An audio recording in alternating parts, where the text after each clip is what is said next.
Hey guys, welcome back. I've got a nice informative demon vid for you guys. Again, welcome and hello. This vid is going to be on the demon Duke Dantalion. He's pretty awesome.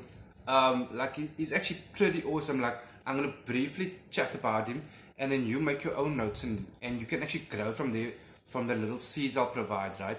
Because like if I use one word, you can add to it what it will mean working with him and adding to his character, you know. So first thing I always chat about is getting in touch with Entity, and then I'll explain to you some of his characteristics and possible benefits of working with him, okay? So firstly, what I find really fascinating with this entity is you can refer to Dantalion as he or she. She often comes through with many different faces, male and female. So entity is extremely well diverse in mankind. It knows the mind of man and woman really, really well, okay? So it's an entity that's actually got a lot to do with the mind, which I'll get into now. So firstly, if you want to get in touch with entity, you're going to need your invocation, correct? Which will consist of 2 candles representing entity, one red, one blue. Scribe entity's name on both. You're more than welcome to bind them together or keep them separate. Give simple offerings of water, wine, honey, some dark chocolate if you like. Okay. On top of your A4 page, your parchment page now, which will be your petition, you'll write the incantation, which is Avaje Aya Dantalion Onka Dantalion. And again, that's written on top in bold. When you start to actually incant it, to call it out, there's no amount of times you'll call it out. You will know. You will know.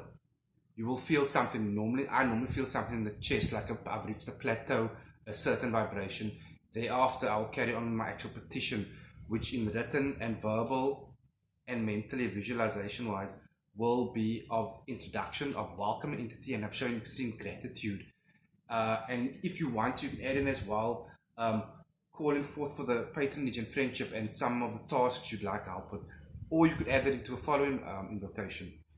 But initially, so you will need your parchment, and on there your incantation, hand drawn, as clear as possible, guys. Please, especially for this one, make sure the sigil is drawn really, really clear and get it memorized. That's one of the reasons why we hand draw it, so we can memorize it. So when we initially start calling on entity with left hand above sigil looking into flame, right hand facing either forward or up, you got to be able to visualize the sigil really, really clearly flowing up through you, and that's how you start to send the signal up, calling on the incantation and entity over and over.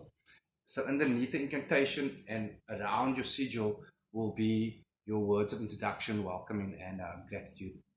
And by all means, asking. So a little bit about Dantalion. So besides the many faces, right? So keep that in mind. So if you're having a successful invocation with him or her, or successful spell with him or her, if you sense different presence, right? Feel what you sense in as well. If you see different images or personas, don't panic or think something's going wrong. That is Dantalion, okay?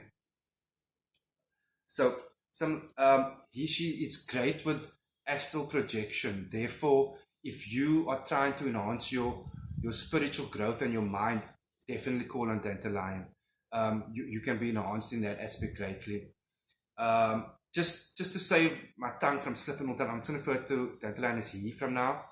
So he is also very good at helping with arts and sciences, helping you get the attention of a love interest, whether you're male or female, it doesn't matter. He's good at helping getting attention for your behalf, okay? And note to make that I don't forget, he's not the easiest to get in touch with. He's not the easiest to work with. But be persistent, but do it in a very, very respectful, gradual way. But show the persistence and the wanting, the desire to work with him and to experience his presence. That is important. Really express your desire for his presence, okay, her presence. He's exceptionally good at manipulating the mind, so he can and will manipulate man of mind and woman. Now, if you just think about that for a second, what that means, it means he can obviously therefore affect, if it's for yourself, which you're welcome to do, your mind, it will affect your emotions and your state of being and your actions therefore, and your life. If it is to affect the mind of someone else, a colleague, a family member, an enemy, a love interest, once the mind is affected based on your will and desire and intent, right? With the spellcaster does it correctly, the mind, it will affect the emotions. So that person will start to feel what it is you want them to feel. Or if it's a spell for yourself, what it is you want to feel, and therefore further driving yourself in that direction. So working with Dantalion, you can affect someone on your behalf, their way of thinking, which obviously in most cases would be to your benefit because it's based on what you would like.